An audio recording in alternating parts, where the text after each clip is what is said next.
प्रताप सरनाईक फाउंडेशनच्या वतीने महाराष्ट्राचे परिवहन मंत्री प्रताप सरनाईक यांच्या मार्गदर्शनाखाली 19व्या वार्षिक विहंग संस्कृती कला महोत्सव 2026 ची घोषणा करण्यात आली। वारी या संकल्पनेवर आधारित हा 4 दिवसीय भव्य सांस्कृतिक उत्सव उपवन तलाव व लेक बुतेहाड परिसरातील ऐतिहासिक 15 एकर क्षेत्रात 6 फेब्रुवारी ते 9 फेब्रुवारी 2026 दरम्यान आयोजित करण्यात आला आहे। कला, संगीत, नृत्य व सांस्कृतिक वारसाचा हा महोत्सव 4 दिवसात सुमारे 6 लाखाहून अधिक रसिकांचे स्वागत करेल। भव्य उद्घाटन सोहळा शुक्रवारी 6 फेब्रुवारी रोजी उपवन तलावाच्या नयनरम्य पार्श्वभूमीवर उभारलेल्या सलामी स्टेजवर पार पडणार आहे। अनेक मान्यवर, शासकीय अधिकारी, सांस्कृतिक क्षेत्रातील प्रतिष्ठित व्यक्तींची उपस्थिती लाभणार आहे। 5 विशेष संकल्पनात्मक मंचावर देश-विदेशातील 600हून अधिक कलाकारांच्या सादरीकरणाने या महोत्सवाची सुरुवात होईल। तरंग मंच, दिव्य स्वरांची तरंगती मैफल, काशीच्या पवित्र घाटांपासून प्रेरणा घेतलेला तरंग मंच हा महोत्सवाचा आध्यात्मिक केंद्रबिंदू असेल। सूर्योदयापासून सूर्यास्तापर्यंत येथे भक्तिमय आणि शास्त्रीय संगीताचे कार्यक्रम सादर केले जातील। दरवर्षीप्रमाणे याही वर्षी संस्कृती युवा प्रतिष्ठान आणि प्रताप सरनाईक फाउंडेशनच्या माध्यमातून उपवन येथे संस्कृती आर्ट फेस्टिवलला सुरुवात होते आणि पंढरीची वारी ही थीम घेऊन यावर्षी आम्ही या फेस्टिवलला सुरुवात करतोय। 6 फेब्रुवारी, 7 फेब्रुवारी, 8 फेब्रुवारी आणि 9 फेब्रुवारीला सांगता अशा प्रमाणे 4 दिवसाचा हा भरगच्च कार्यक्रम आहे। देश विदेशातील आंतरराष्ट्रीय स्तरावरचे जे काही आर्टिस्ट आहेत, कलाकार आहेत, ते यामध्ये भाग घेतील। प्रामुख्यानं 6 तारखेला आनंद भाटेंच्या अतिशय सुश्राव्य अशा गायनानं कार्यक्रमाची सुरुवात होईल आणि प्रामुख्यानं छत्रपती शिवाजी महाराजांच्या पूर्णाकृती पुतळ्याला अभिवादन करून उपमुख्यमंत्री एकनाथ शिंदे साहेब आणि बाकीच्या मान्यवरांच्या उपस्थितीमध्ये आम्ही कार्यक्रमाला सुरुवात करू। 6 ते 7 1 तास परेड असेल। ठाणे शहरातील विविध जाती धर्माच्या लोकांना एकत्रित आणून त्या परेडचं संचलन आम्ही करू, त्यांना मानवंदना देऊ आणि नंतर 7 वाजता उपवनच्या निसर्गरम्य परिसरातील तलावातल्या जे काही फ्लोटिंग स्टेज आहे त्यामध्ये आनंद भाटेंचा कार्यक्रम होईल आणि त्या माध्यमातून फेस्टिवलला सुरुवात होईल। 7 तारखेला आनंद शिंदे आणि आदर्श शिंदे यांचा शिंदेशाही हा कार्यक्रम मुख्य मंचावर असेल आणि त्या माध्यमातून विहंग स्टेजवर तो कार्यक्रम पहिल्यांदाच ठाणे महापालिका हद्दीमध्ये होतोय, त्यामुळे भरपूर मोठ्या प्रमाणामध्ये त्याला प्रतिसाद मिळेल। 8 तारखेला जगविख्यात गायक शान यांचा कार्यक्रम असेल मुख्य स्टेजवर आणि त्याचबरोबर 9 तारखेला जे आपल्या सगळ्यांचे लाडके कवी आहेत किंवा तो कुठला कार्यक्रम शैलेश लोढा, तारक मेहताचा उलटा चष्मा, याचे जे कलाकार आहेत मुख्य शैलेश लोढा आणि त्यांच्या जे सहकारी आहेत त्यांचा कवितांचा आणि वात्रटिकांचा जो कार्यक्रम आहे तो त्या ठिकाणी ते सादर करतील। अशा प्रमाणे भरगच्च कार्यक्रम आहे। भरतनाट्यम आणि कुचिपुडी आणि अनेक जे काही भारतीय जे कलाकारांचे मानाचे असलेले काही कार्यक्रम आहेत ते त्या ठिकाणी होतील। प्रामुख्यानं विविध कलाकार या ठिकाणी येत असतानाच अपंगांचा एक संच आहे, तो संचाच्या माध्यमातून सुद्धा एक कार्यक्रम होईल। त्या कार्यक्रमाला सुद्धा लोकांनी आवर्जून येणं गरजेचं, म्हणजे जगविख्यात कलाकारांचा एक अनोखा संगम या ठिकाणी होणार आहे। जानकाई मंदिराच्या बाजूला असलेल्या मंडपामध्ये वारीवरची जी काही पेंटिंग्स आहेत किंवा फोटोग्राफ्स आहेत ते तुम्हाला बघायला मिळतील। अनेक उपक्रम सकाळच्या पहाटेच्या सत्रात असतील तर संध्याकाळच्या सत्रामध्ये सुद्धा हे उपक्रम असतील आणि त्यामुळे या संस्कृती आर्ट फेस्टिवलचा फायदा आणि आनंद ठाणेकरांनीच नव्हे तर आसपासच्या परिसरातील जनतेनं सुद्धा घ्यावा असं मी या भागाचा स्थानिक आमदार म्हणून आवाहन करतोय। बाबा, माझ्यासाठी घर घेत आहात, हा खरंच खूप मोठा निर्णय आहे। मोठा तर आहे पण गरजेचा आहे आणि TJSB हाऊसिंग लोनमुळे ते सहज शक्य आहे। TJSB हाऊसिंग लोन, अनेक वर्षांचा विश्वास आता फ्लेक्सिबल पर्यायांसह। ठाणे महानगरपालिकांना कर्मचाऱ्यांच्या वारसांची सर्व अनुकंपा प्रकरणे फेब्रुवारीपर्यंत मार्गी लागणार असल्याची माहिती आमदार संजय केळकर यांनी जनसेवकाचा जनसंवाद या कार्यक्रमात माध्यमांना दिली. निवडणुकीनंतर पुन्हा एकदा जनसेवकाचा जनसंवाद हा कार्यक्रम सुरू झाला असून आज खोपट येथील भाजप कार्यालयात झालेल्या 81व्या उपक्रमात ठाण्यासह बदलापूर, भिवंडी आदी भागातूनही नागरिक तक्रारी घेऊन आले होते. यावेळी माध्यमांशी बोलताना केळकर म्हणाले, महापालिका कर्मचाऱ्यांची अनुकंपा प्रकरणे प्रशासनाच्या दिरंगाईमुळे रखडली आहेत. 2006 साली एका महिलेच्या कर्मचाऱ्याचा अपघातात मृत्यू झाला. त्यानंतर आजतागायत त्यांच्या वारसाला अनुकंपा तत्वावर नोकरी मिळाली नाही, तर कोरोना काळात मृत्यू पावलेल्या 2 कर्मचाऱ्यांच्या वारसांची प्रकरणे लाल फितीत अडकून पडली आहेत. याबाबत प्रशासनाशी सातत्याने पाठपुरावा केल्यानंतर फेब्रुवारीपर्यंत रखडलेली 50 प्रकरणे मार्गी लावण्यात येतील अशी कबुली अधिकाऱ्यांनी दिल्याची माहिती केळकर यांनी दिली.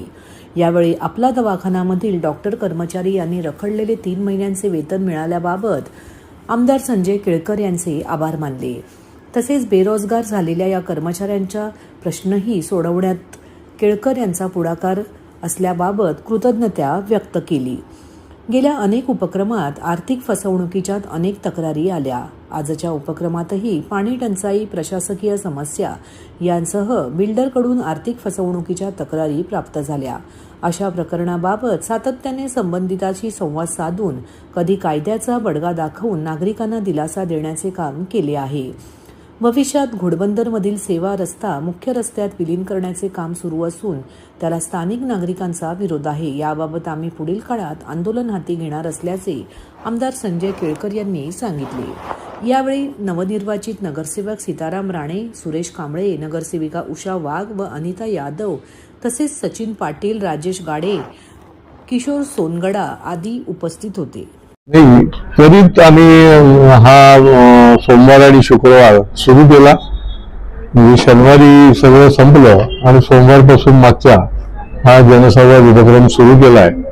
कारण की लोकांच्या समस्या खूप आहेत. आज देखील माझ्याकडे फसवणुकीची तर गेल्या 81 जनसंवाद कार्यक्रमामध्ये फसवणुकीचे तर तक्रारी अनेक आल्या.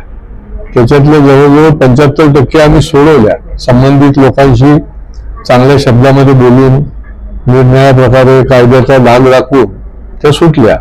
परंतु ओव्हरऑल विविध ठिकाणी लोकांची फसवणूक होते. मग कधी बिल्डरकडनं होते, कधी त्या बिल्डरच्या प्रतिनिधीकडनं होते. तर त्याप्रमाणे आजही फसवणुकीच्या संबंधामध्ये प्रकरण आलेली होती. बदलापूर पासून ते ठाण्याची देखील प्रकरण आलं होतं एका भागामधलं. त्याच्यानंतर महापालिकेमध्ये कर्मचारी जे आहेत ते हजारोने आहेत. त्यांचे अनेक विषय जे आहेत ना ते एक वर्ष ते खेटा घालतात. अनेक विषय आम्ही सोडवलेले जरी असले तरी देखील अनुकंपाचे जे विषय आहेत, आता माझ्याकडे आज जे आले होते ते 2006ला त्यांची आई ऍक्सिडेंट मध्ये गेली, तेव्हापासून त्यांना अनुकंपामध्ये अजून मिळालेलं नव्हतं. उरलेले 2 जण जे होते त्यांनाही कोविडच्या काळामध्ये त्यांचे पालक वारले, त्यांना अनुकंपामध्ये. तर ही जी काही दप्तर दिरंगाई आहे तर त्याच्या विरुद्ध सातत्याने पाठपुरावा करून त्यांच्या डोक्यावर बसूनच करायला लागतं. आणि त्याच्यामुळे आता त्यांनी कबूल केलंय की फेब्रुवारीपर्यंत आम्ही ही सगळी प्रकरणं जी आहेत ती 50 लोकांची जवळजवळ शिल्लक आहेत अनुकंपाची, ती आम्ही मार्गी लावू. बाकी पाण्यासाठी पाण्याचा विषय, दुसरा एक घोडबंदरवासियांना भेडसावणारा विषय जो आहे तो पुन्हा आता ऐरणीवर आलाय निवडणुकीच्या नंतर, की ही जी सर्व्हिस रस्ता आहे त्याचं विलिनीकरण मुख्य रस्त्याला करायला मुळात या घोडबंदरवासियांचा विरोध आहे. आणि त्याच्यामुळे त्या ठिकाणी काम थांबवण्याचा विषय जो आहे तो झाला होता. तिथले लोक रस्त्यावर आले, मी पण गेलो होतो. परंतु जे काम थांबलं तर तिथे खड्डे जे आहेत ते तसेच बाकी आहेत आणि त्याच्यामुळे तिथे मोठ्या प्रमाणामध्ये ऍक्सिडेंटची भीती निर्माण झालेली आहे. आणि हा विरोध त्यांचा कायम असल्यामुळे तो देखील विषय पुढच्या काळामध्ये आम्ही मार्गी लावणार आहोत. नागरिकांना आवाहन करण्यात येत आहे की सध्या डासांमार्फत पसरणाऱ्या डेंग्यू या आजाराचा प्रसार रोखण्यासाठी प्रत्येकाने पुढील प्रमाणे कार्यवाही करावी.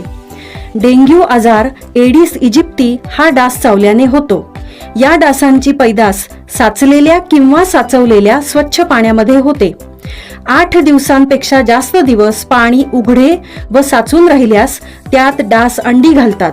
अंड्यांच्या अळ्या तयार होऊन पुढे डास तयार होतात. यासाठी आपल्या घरातील पाणी साठे उदाहरणार्थ बॅरल्स, पिंपे, टाक्या, हौद, रांजणे इत्यादी दर आठवड्याला रिकामे करून घासून पुसून कोरडे करून पुन्हा भरावे. 1 दिवस कोरडा दिवस म्हणून पाळावा. पाणी साठ्यांना घट्ट झाकणे बसवावीत किंवा जुनी साडी, चादर, धोतर यांनी बांधून झाकून ठेवावीत, म्हणजे डास त्यात जाऊन अंडी घालणार नाहीत. घराच्या गच्चीवर, आजूबाजूला, अंगणात कोठेही पाणी साचू देऊ नये. भंगार सामान उघड्यावर टाकू नये. उदाहरणार्थ टायर्स, प्लास्टिक सामान, कुंड्या, टाकाऊ वस्तू इत्यादी.